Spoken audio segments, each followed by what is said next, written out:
Hi friends, borewell motor repair Vinod Narsapuram. ఈరోజు వీడియోలో గావుల్ packing 8 అంగుళాల కేసింగ్ వచ్చి 200 అడుగులు ఫుల్ కేసింగ్. మోటార్ వచ్చి 3 అంగుళాల గోదావరి హెచ్డిపి పైపు 150లో ఉంది. కుండ్ల పంపు మోటారు వాళ్ళకి రావట్లేదు. మనం వచ్చి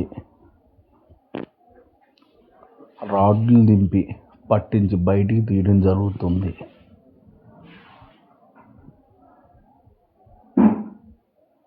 ఇప్పుడు మోటార్ కూడా బయటకు వస్తుంది. ఈ వీడియో ప్రతి ఒక్క రైతుకు, ఎలక్ట్రీషియన్,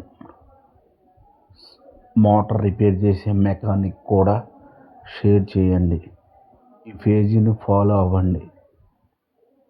ఛానల్ సబ్స్క్రైబ్ చేసుకోండి. Thank you friends.